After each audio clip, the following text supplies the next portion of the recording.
Here at Kalamazoo Public Safety, we're committed to teaching our community how to stay safe from risks at home.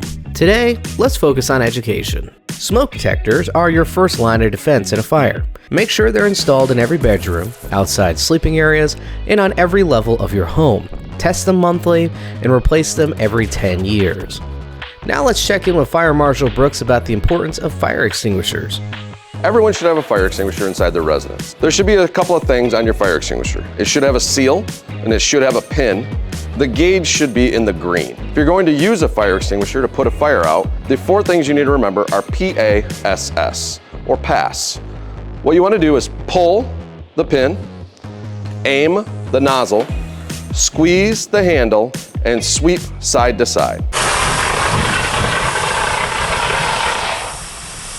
PASS. If you don't have a fire extinguisher at your home, you can pick these up at hardware stores or big box stores such as Lowe's, Home Depot, or Menards. It is highly recommended that you keep one near your kitchen. In the event that there is a fire incident, you'll always know where it's at. And remember, these are just some of the ways you can mitigate risk in your home. Be sure to join us throughout Community Risk Reduction Week to learn how you can keep your family safe.